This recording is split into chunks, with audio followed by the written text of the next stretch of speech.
Bonjour à tous et je suis très heureux d'avoir l'opportunité et cette possibilité de parler avec toi aujourd'hui, que tu m'écoutes aujourd'hui pour mon premier enregistrement en français dans cette chaîne de YouTube.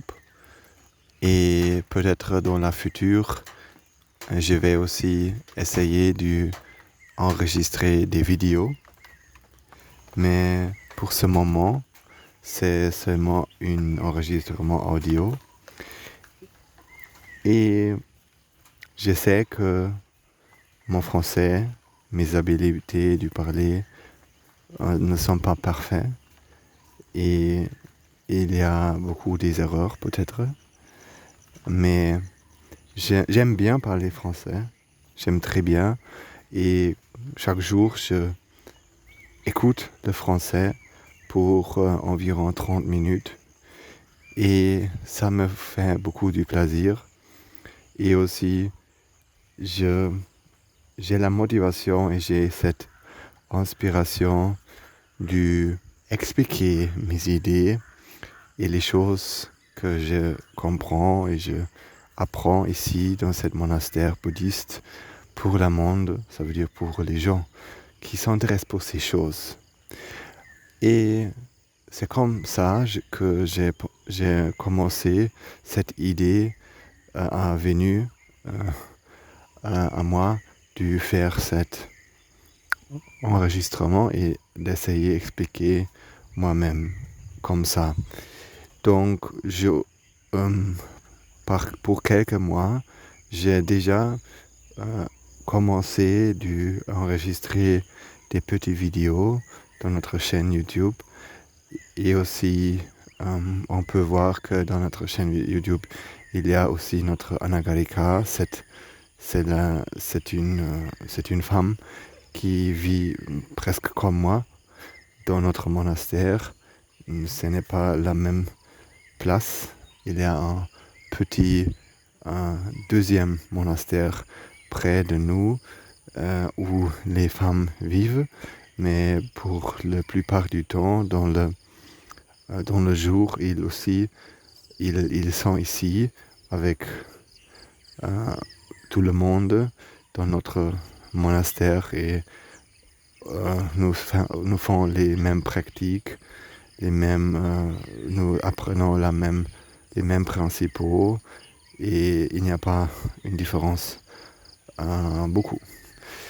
Mais bien sûr, nous comme moines, nous ne parlons pas beaucoup avec les femmes normalement parce que c'est une convention et ça aussi donne des difficultés dans la pratique qui nous essayons de pratiquer.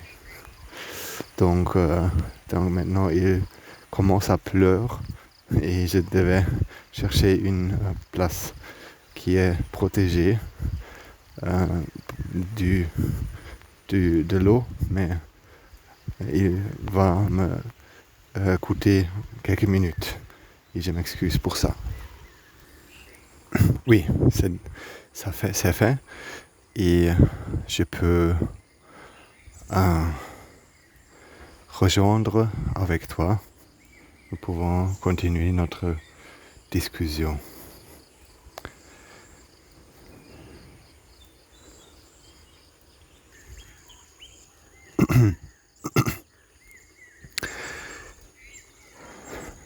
Donc il y a quelques vidéos sur notre chaîne.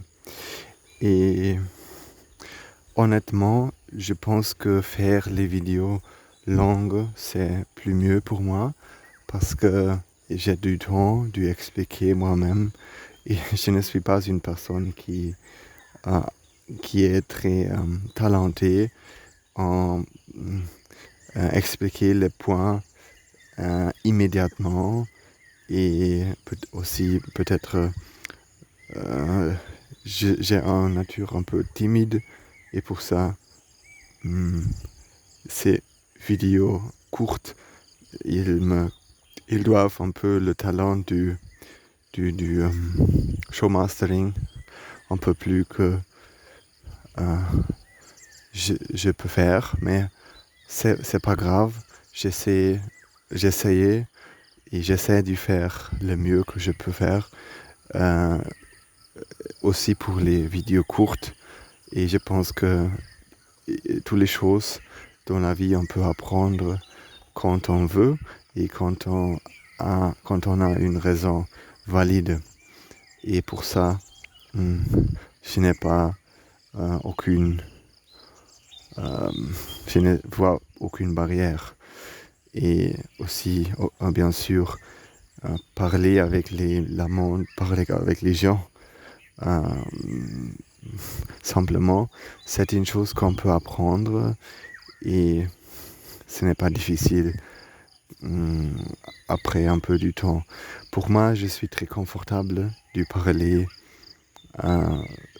dans les vidéos longues et j'ai du temps de parler avec toi sur la vie. En fait, il n'y a pas une agenda strictement et je simplement essaie de partager moi-même dans ces vidéos. Et quand il y a une personne qui s'intéresse pour ça, c'est bien. Donc, on peut poser la question, oui, c'est bien, et cette temps, la modernité offre à nous la possibilité de chacun de nous de partager soi-même pour le monde, mais bien sûr, ne pas tout le monde, pas tous les gens, ils ont un truc qui est essentiel de partager avec le monde. Qu'est-ce que moi j'ai de dire pour toi, pour prendre ton temps à m'écouter, que tu ne sais toi-même déjà, que tu ne déjà sais toi-même. Oui, c'est une question très valide et bien sûr, je pense que nous-mêmes devons répondre à la question quelles choses dans le monde sont bénéficielles et utilisants et ils nous donnent des bénéfices et ils ont de la valeur pour nous-mêmes. Donc, ce n'est pas une must-do pour écouter moi, bien sûr, mais aussi je pense que cette philosophie que nous apprenons ici, ce n'est pas vraiment une religion. En fait, c'est pas une religion totalement.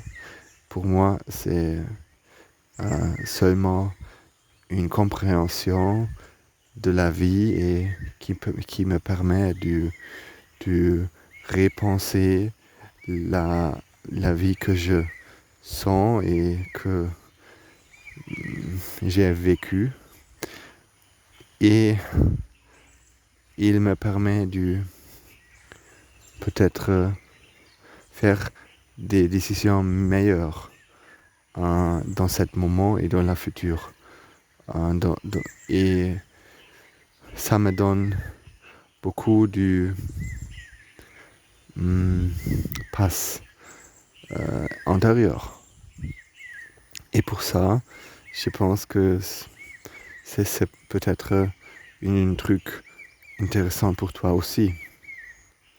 Aujourd'hui, j'ai parlé, je suis allé à Colombo, c'est la capitale peut-être du Sri Lanka, et là-bas, nous avons eu un truc à faire qui n'est pas très important à parler dans ce moment, mais quand je suis été à Colombo avec encore deux autres mois, nous avons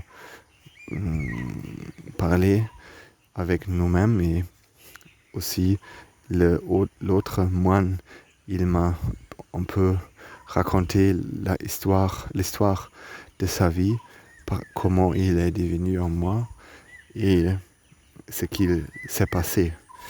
Donc, actuellement, je pense que cette moine, il vient du Sri Lanka, bien sûr, mais il est aussi allé dans un autre pays. Il a vécu là-bas aussi et il est très talenté dans des choses variées, mais pour ne pas réveiller sa identité, je ne peux pas dire plus ici. Mais il m'a aussi raconté l'histoire de sa vie que il a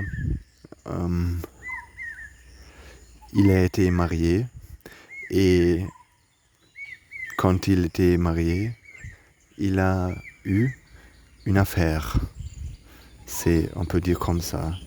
Et cette affaire, c'était quand nous sommes été à Colombo et nous avons passé la rue où cette affaire, cette femme, elle a vécu.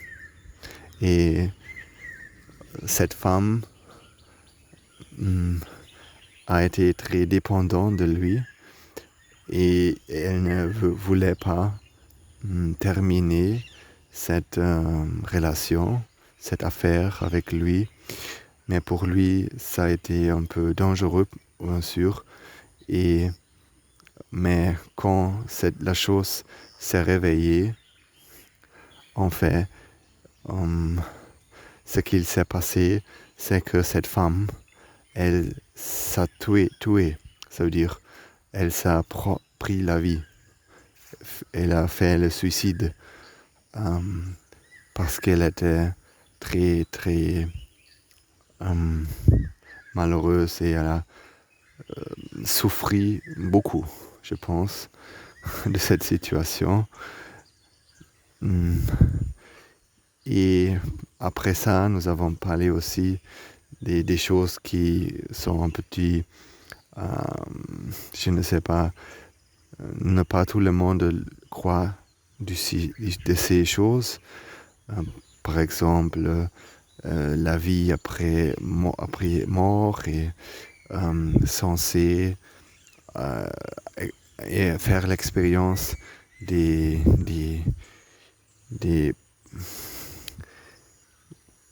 en anglais on peut dire ghosts. Ça veut dire quand une personne meurt et elle est très attachée à nous, elle peut aussi essayer de être avec nous et déranger nous et faire du mal à nous. Peut-être. Ce sont des choses qui nous avons parlé et c'est que peut-être quand il y a une personne qui nous n'aime pas, qui nous déteste, et cette personne, elle ou il meurt, et il ou elle pense que la raison pour son souffrage, c'est nous. Il ou elle va essayer de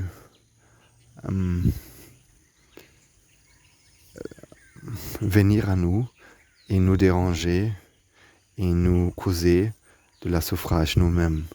Ça peut être une chose réelle selon beaucoup de personnes. Et je ne veux pas demander à toi de croire ces choses. Ce n'est pas important, mais dans ce moment, j'ai réfléchi que si il y a une vie après la mort, c'est bien possible que nous ou beaucoup des gens dans notre monde peuvent faire les trucs comme ça. Et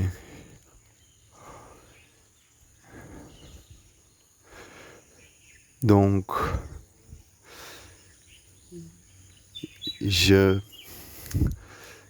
pense que notre vie, on doit comprendre les choses qu'on fait. Faire, par exemple, tout de nous vivons en vie, chercher les plaisirs de la vie, peut-être être avec les femmes, peut-être avec les hommes, tu sais que je veux dire, et aussi prendre des drogues, peut-être, ou beaucoup de choses pour être heureux. Et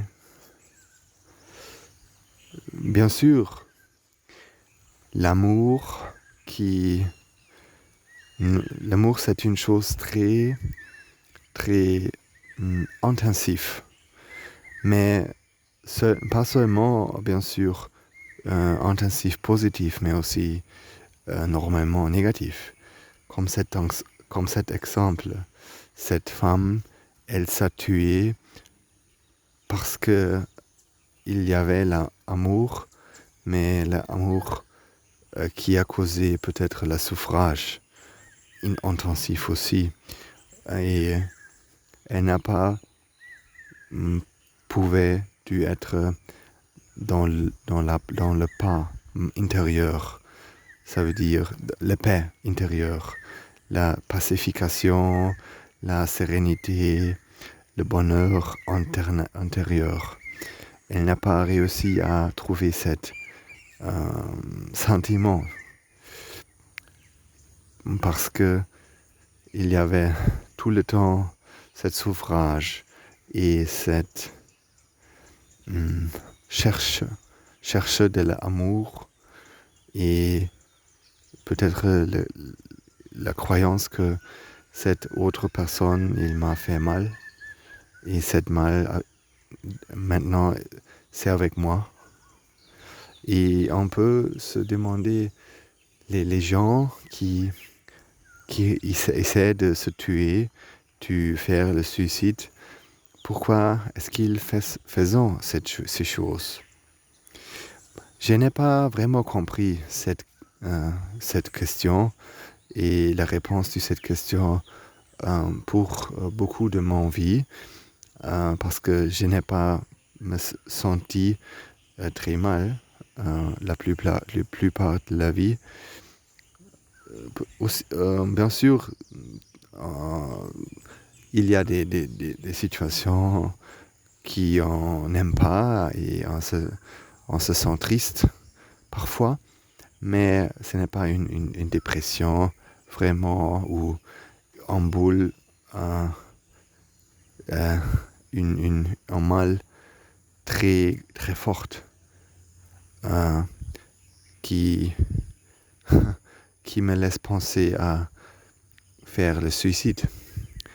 Mais comme j'ai compris cette philosophie aussi du Bouddha, j'ai compris que dans notre esprit, tout le temps, il y a une souffrage. C'est pour tout de nous qu'il y a une souffrage. Cette souffrage, souvent, nous ne voyons pas. Nous ne voyons pas parce que nous sommes habitués à manager, à faire quelque chose pour le ne pas sentir. Et bien sûr, quand nous sentons le souffrage, nous vraiment tout le temps avons cette habitude de penser à la future et penser au moment que cet suffrage ne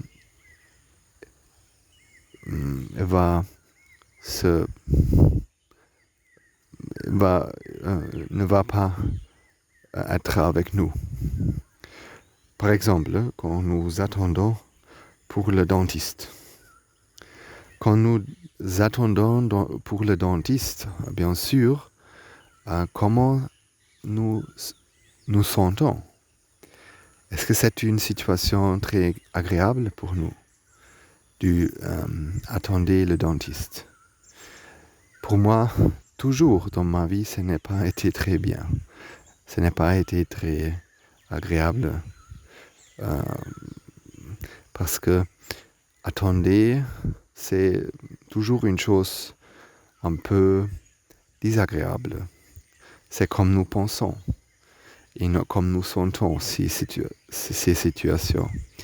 Mais quand nous sommes dans ces situations comme attendre pour une chose, tout le temps, notre esprit, il crée la future, désirer la situation quand nous allons réussir, quand nous allons recevoir et gagner et avoir la chose que nous désirons, que nous voulons, que nous attendons et nous vivons dans cette future. C'est comme un soin, un dream, un son peut-être. Et nous vivons dans cette future parce que nous n'essayons pas de vivre dans le présent. Parce que nous avons ce sentiment que le présent, c'est très désagréable, en fait. Parce que la présence, c'est une situation qui n'est pas très intéressante. Il y a des situations mieux que la présence. Je pense que quand tu étais un enfant et tu as attendu à Noël, au présent de tes parents, c'était une situation pour moi que je me souviens que il y avait une année, peut-être ça c'était l'an 2001 ou 2000, quand je voudrais très beaucoup le nouveau jeu de vidéo football. Et quand j'ai attendu à cet jeu dans le décembre, j'ai demandé à mes parents si je peux avoir ce jeu pour Noël. Et ils ont agréé avec cette demande. Ils me ont dit que c'est bien, Daniel, pour le Noël, nous allons te donner le présent du 7 jeu. Mais comment, pour moi, ça a été ce temps avant le Noël, les jours avant Noël. Parce que dans ces situations, j'ai beaucoup attendu à la future. Et bien sûr, quand je te demande si la future, dans cet exemple, cette future, c'est la situation quand nous avons le jeu que nous voulons avoir, que nous désirons. Avoir le jeu, c'est la future. Et le présent, c'est ne pas avoir le jeu. Ce sont des deux situations très différentes, n'est-ce pas? La présent où je n'ai pas le jeu, ce n'est pas la même situation que la situation quand j'ai le jeu. Bien sûr, ce n'est pas la même situation, mais c'est ce que je veux dire, c'est que concernant le valeur des deux situations, ce n'est pas la même. Qu'est-ce que tu penses? Parce que quand je peux te dire, imagine ces deux situations. Peut-être il y a les déchets de ton voisin. Et les déchets, ça veut dire que peut-être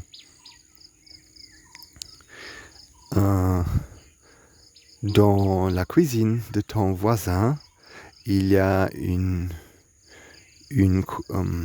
y a les déchets.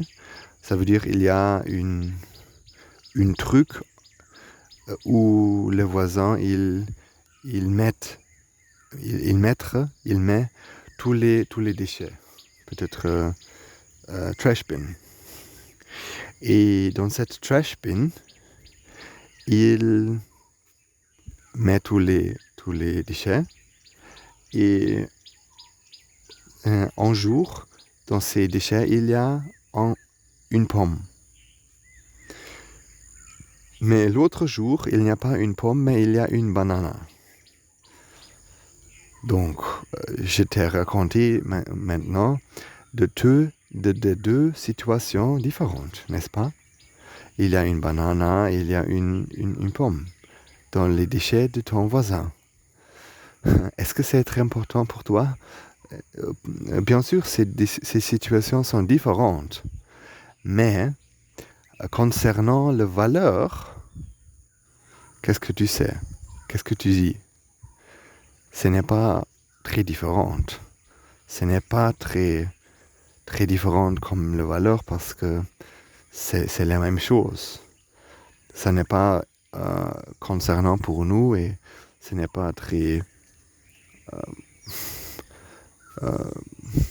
important s'il y a une pomme ou une banane dans les déchets de ton voisin. N'est-ce pas?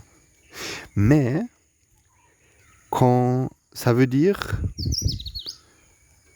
que je pense, je parle dans ces exemples maintenant, je parle de ce sentiment de valeur. Et il n'y a pas une différence concernant le sentiment de valeur dans ces deux situations. La pomme et la banane. Mais maintenant, nous regardons des deux situations très différentes. C'est quand j'étais un enfant et quand je n'ai pas eu le jeu du foot vidéo et aussi la situation quand je vais avoir ou quand j'ai la possession, quand j'ai la possibilité de jouer cette jour vidéo à foot. Donc maintenant, pour moi-même, dans cette situation, quand j'étais un enfant, il y avait une différence significante parce que j'ai croyé, il y avait cette croyance où il y avait la croyance que une de ces situations, ça veut dire la situation présente où je n'ai pas le jeu, c'est une situation qui a en valeur inférieure, réduite,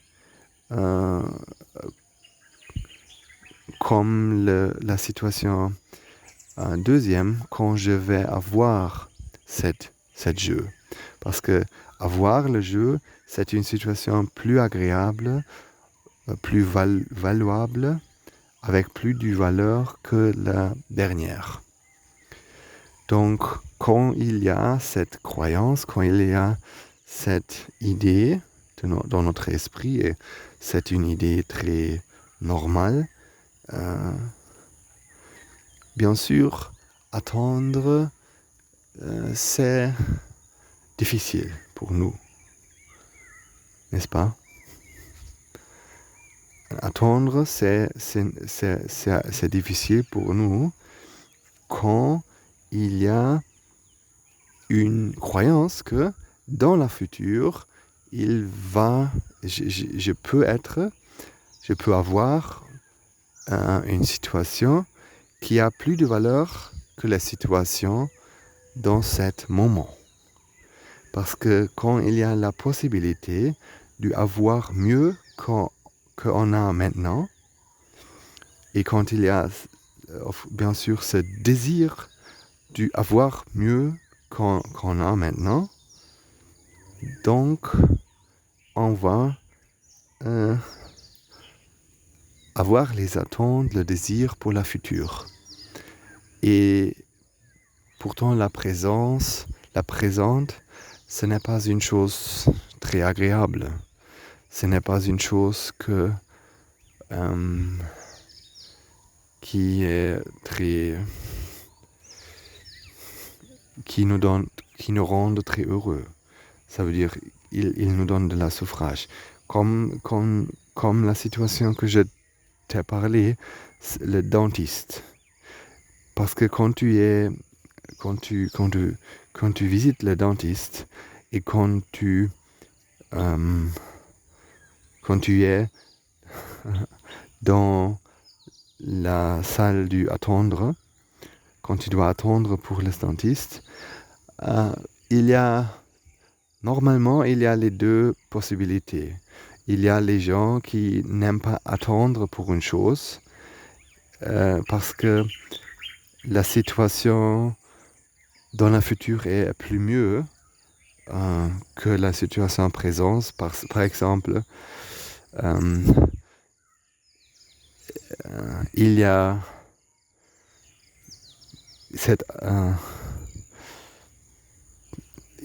souffrage ensuite. Et aussi, peut-être il y a des personnes qui n'aiment pas la future aussi. Je n'aime pas visiter le dentiste parce que il va donner de la souffrage à moi, ce n'est pas bien, et il y a du peur peut-être. Donc, quand nous voyons une différence de valeur entre la présente et la future, il y a souvent de la souffrage. Ça peut être le désir pour la future ou ça peut être le désir pour le présent. Ça veut dire le désir pour le présent, c'est la peur de la future. C'est la même chose, n'est-ce pas? Le désir pour le présent, c'est la peur de la future. Parce que, oui, quand il y a une chose dans la future qui a une valeur réduite, inférieure que la présente, donc la présente est une chose que je désire.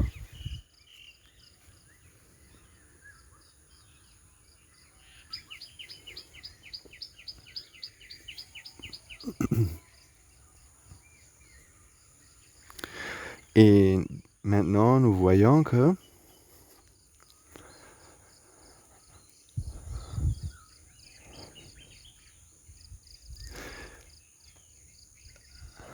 ce sont des concepts, des principaux très importants pour comprendre, parce qu'on peut comprendre comment on peut éviter, comment on peut se libérer de cet stress du attendre. Parce que, en fait, ce n'est pas attendre pour les choses qui nous donnent de la souffrage, vraiment.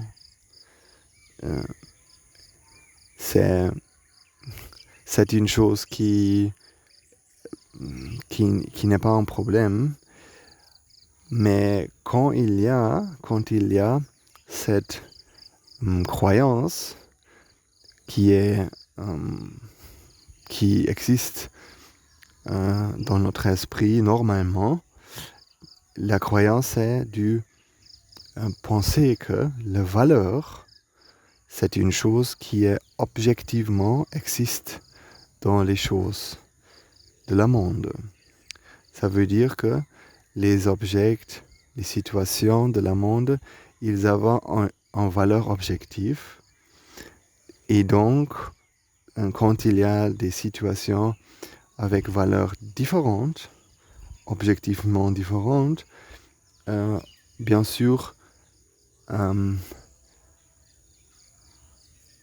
quand l'esprit, quand il croit cette idée, automatiquement, le désir se manifeste. Le désir vient. Le désir vient. Il est créé pour les situations mieux. Qu'est-ce que ça veut dire mieux, normalement? Mieux, c'est normalement, pour les gens, ça veut dire que c'est une situation avec plus de valeur. Qu'est-ce que ça veut dire? Est-ce que ça veut dire plus de valeur? Ça veut dire que quand nous sentons la situation, nous aussi sentons en valeur. Et cette valeur, c'est une émotion peut-être. Normalement, la valeur est une chose qui est très combinée, qui est très connectée avec le sentiment du plaisir et du suffrage. Peut-être, ça veut dire que les choses qui te donnent beaucoup du plaisir, normalement, sont aussi les choses qui l'esprit croit comme très valuables. Et tu peux un peu faire penser, contempler et penser sur cette concept que je t'ai expliqué maintenant. Prends des exemples dans ton vie. Parce que les choses qui donnent beaucoup de plaisir, dans ce moment, bien sûr, ils ont beaucoup de valeur. Ça ne veut pas dire que tout le temps, la valeur pour ces choses est très beaucoup. Parce que, bien sûr, la valeur que nous voyons dans les choses extérieures, il peut changer beaucoup. Tu sais, peut-être que quand nous sommes été des enfants, nous avons valué choses comme, je ne sais pas, jouer avec Lego, construire une maison avec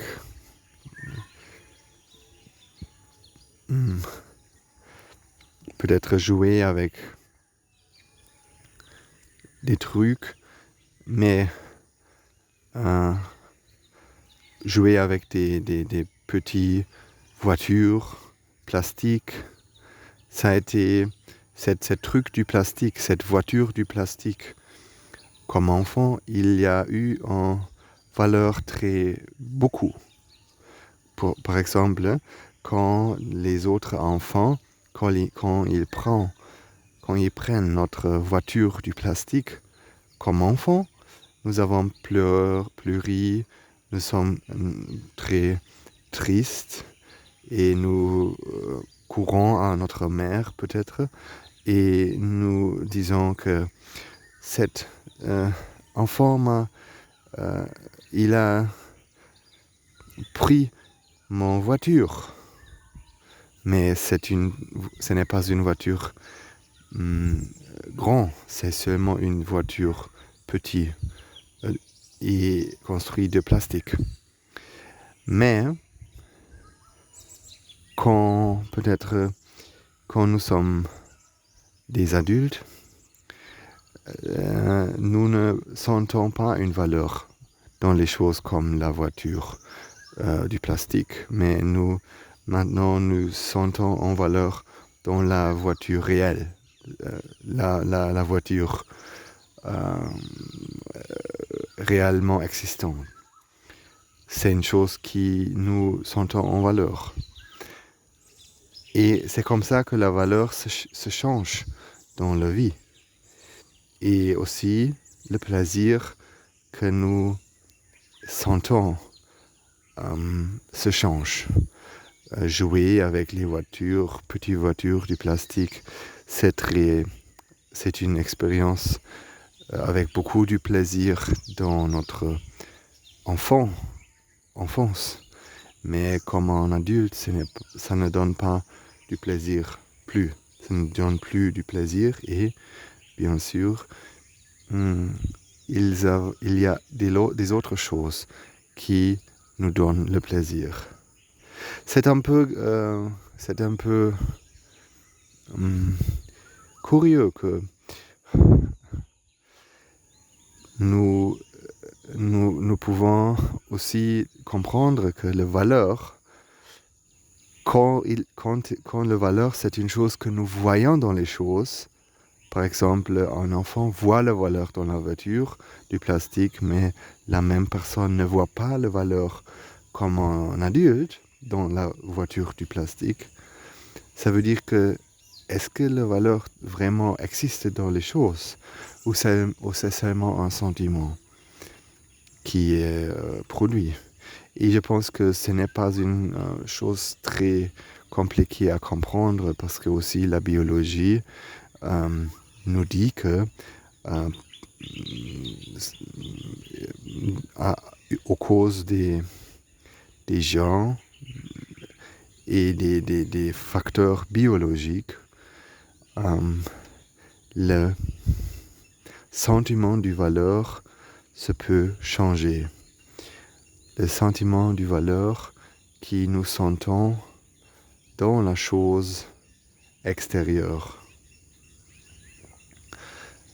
dans les objets extérieurs.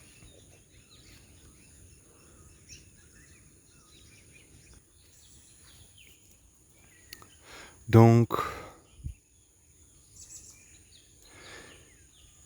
maintenant nous pouvons comprendre que valeur n'est pas une chose qui existe dans le monde extérieur, mais quand nous sentons que la valeur, c'est une chose qui existe dans le monde extérieur, ou parfois on peut aussi penser que peut-être la valeur n'existe pas dans le monde extérieur, mais quand je peux avoir une chose, je vais sentir la valeur dans moi-même. C'est aussi une chose qu'on pense. Peut-être quand je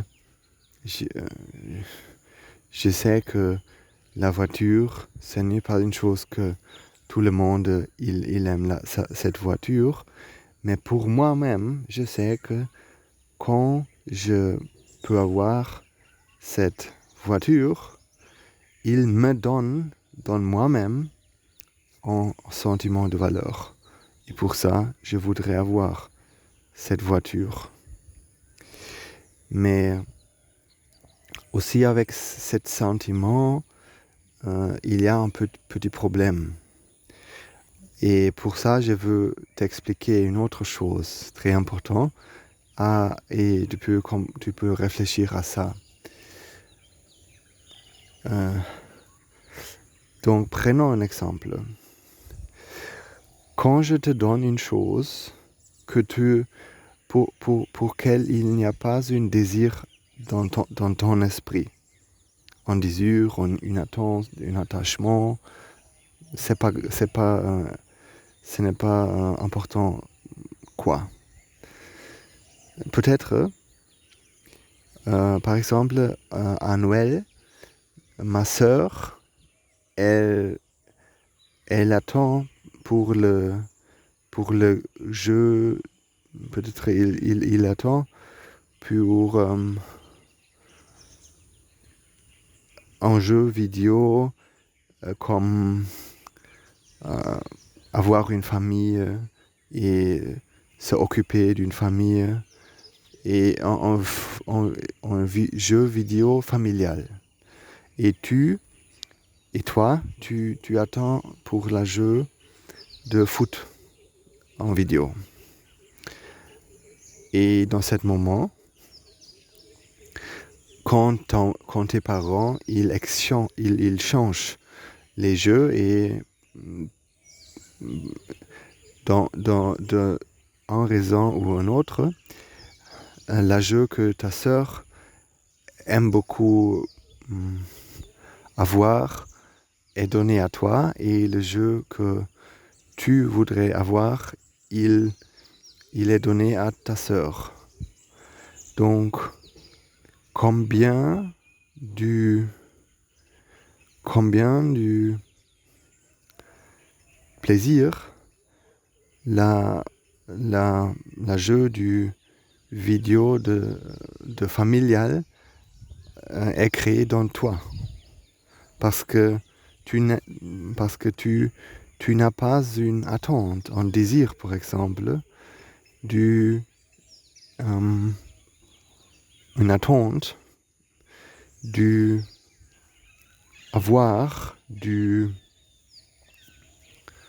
on peut dire, jouer cet jeu. Et sans le désir, sans l'attachement, il n'y a pas le plaisir.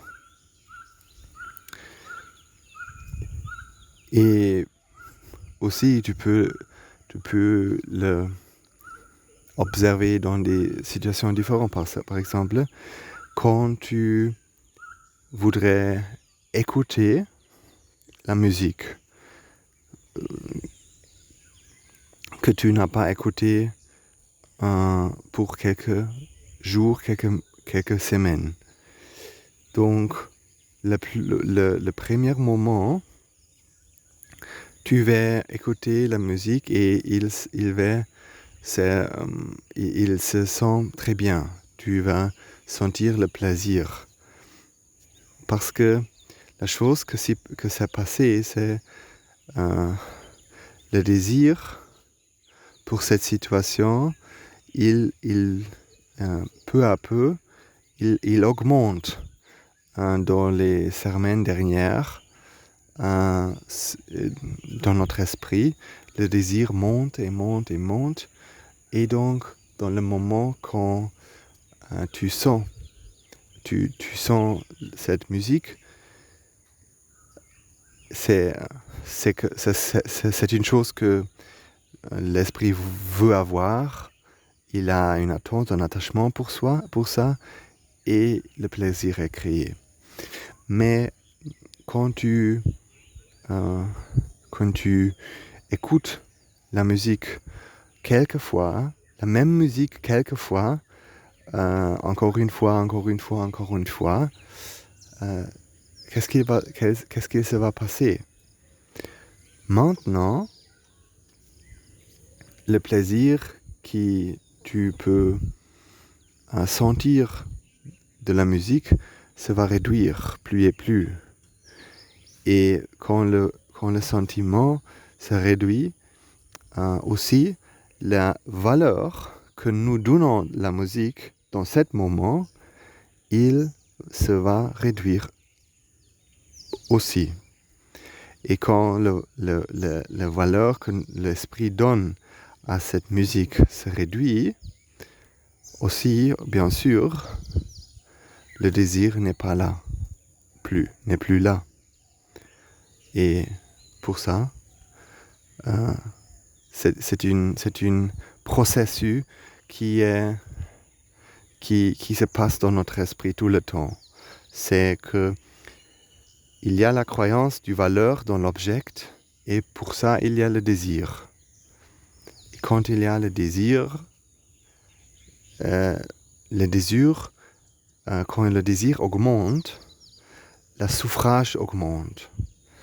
Je n'ai pas beaucoup expliqué ces points dans cet enregistrement aujourd'hui, mais il est aussi très important de comprendre cet point que le désir dans notre esprit, il souvent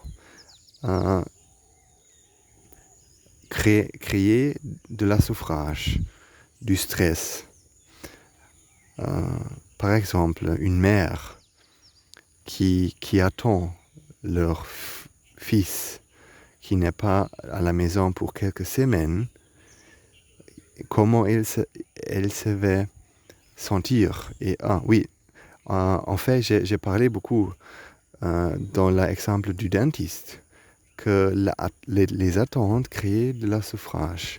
Ça veut dire que de plus le désir existe dans notre esprit, dans l'esprit, de plus la souffrance augmente. Et plus, qu'est-ce qui se passe, c'est, par exemple, quand tu n'as pas écouté la musique pour quelques semaines, et enfin tu écoutes la musique qui est valuable pour l'esprit, pour qu'il y a un désir dans l'esprit, cette souffrage concernant sa musique se va réduire. C'est comme la pressure, comme avoir, par exemple, ici en Asie, toujours en faire le riz dans les trucs comme cette cooking pot, pressure cooker. On dit en anglais pressure cooker. C'est je ne sais pas en fait comment c'est en français, mais quand on fait le riz dans ces instruments, la pressure de l'air augmente, et quand on touche cette button, tout la pressure il se réduit. C'est une processus, n'est-ce pas? Le plaisir, c'est un processus. Ça veut dire, c'est comme la pressure qui se réduit. C'est la réduction de plaisir. Je m'excuse. C'est la réduction de la tension, du stress qui nous sentons comme plaisir. Et ça veut dire que le plaisir, en fait, n'est pas une chose qu'on peut gagner. Ce n'est pas une chose qu'on peut gagner des choses extérieures. Ce n'est pas une chose qu'on peut gagner parce que c'est un processus. Comme toutes les choses dans le monde, le plaisir est un processus, et c'est justement le processus de la réduction de la souffrance. Et c'est un truc qui comprendre est très important pour réaliser le chemin vers le bonheur véritable. Et je vais plus raconter de cette chose dans les semaines futures, semaines, mais parce que notre esprit, il ne comprend pas cette réalité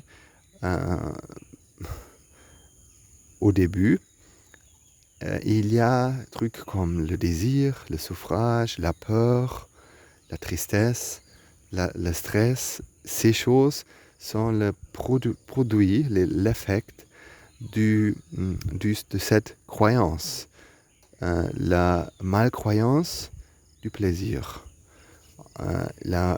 Et on peut aussi dire la malcroyance que la valeur existe dans les objets extérieurs. Et quand l'esprit croit ce principe, il y a le désir, après il y a le souffrage. Mais quand en plus on peut comprendre que le plaisir n'est pas en fait un truc, mais c'est un processus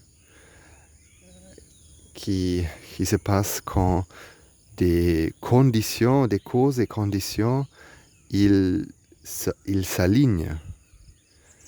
Donc, c'est le processus quand le souffrage, c'est la réduction du souffrage. C'est une chose qui se passe. Le souffrage se réduit. Et cette réduction, c'est quand le souffrage se réduit, dans ce moment, nous sentons un sentiment positif. C'est comme tu es dans la voiture et quand tu vas à le chemin, peut-être la highway, avec 100 km par heure, et maintenant tu veux arrêter la voiture, tu vas utiliser the brake, tu vas déaccélérer la voiture, et quand tu utilises the brake, dans ce moment, il y a une lampe, une lampe rouge dans le derrière de la voiture qui signifie une attention à les autres voitures, à les autres gens qui sont au chemin pour savoir que tu es en train d'arrêter. Et cette lampe, cette light, braking light, dans la voiture, il est rouge seulement dans le temps quand il y a quand tu utilises le brake. Quand tu es arrêté, ça veut dire quand tu arrêtes. Quand tu es complètement arrêté le mouvement de la voiture, est-ce qu'il y a une rouge light dans la voiture? Non, il n'y a pas. Ça veut dire que souvent nous pensons que faire une chose, c'est une possibilité de gagner du bonheur, parce que le bonheur, ça veut dire le plaisir, existe dans les trucs extérieurs, et quand j'ai fait cette chose, ce plaisir existe avec moi et je peux finir. Mais en fait, nous ne réalisons pas que ce n'est pas une chose qu'on peut posséder, ce n'est pas une chose qui est créée avec nous, mais c'est seulement cette réduction de suffrage. Et il n'y a pas une chose créée au résultat de cette action, au résultat de cette bout, de cette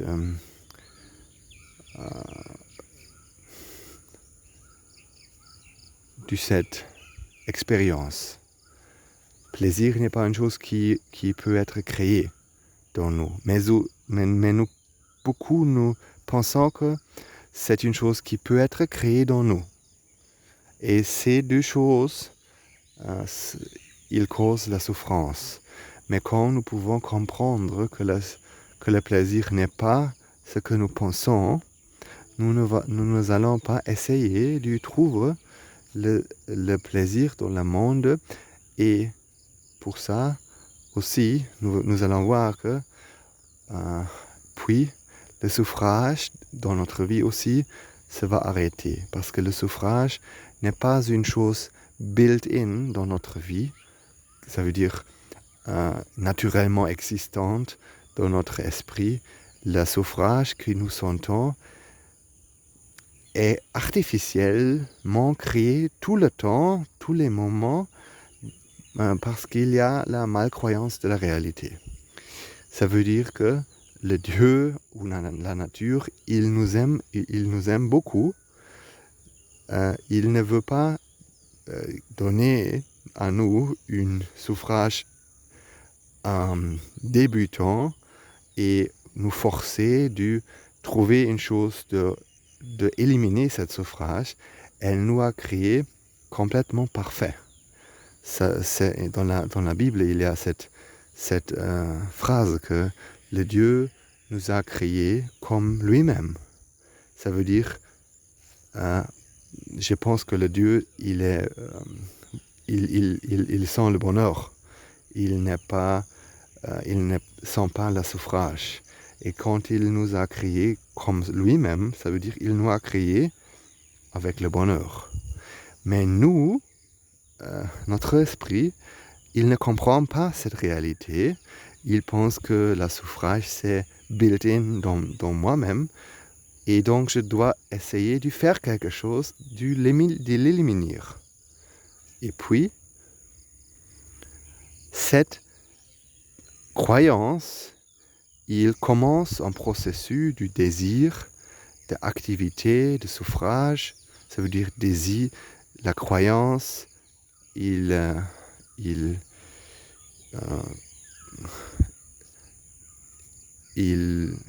après la croyance, la malcroyance, c'est le désir, et puis c'est le suffrage. Après le suffrage, c'est l'activité de trouver une autre situation, le bonheur dans le monde, le plaisir dans le monde, et d'éliminer le suffrage que je sens dans moi-même. Et après cette activité, quand nous pouvons changer le monde comme nous voulons, nous nous sentons très bien. Nous nous sentons en paix pour un moment. Parce que nous croyons que nous avons réussi à faire ce que nous avons pensé comme la réalité. Mais en fait, ce qui se passe, c'est que c'est seulement une phase temporaire de la réduction de la suffrage. Nous n'avons pas réussi à gagner aucune chose. Et quand la réduction de la suffrage c'est fini, nous pensons qu'il reste avec nous quelque chose, mais enfin, il n'y a pas une chose qui reste avec nous. Et quand l'esprit, quand il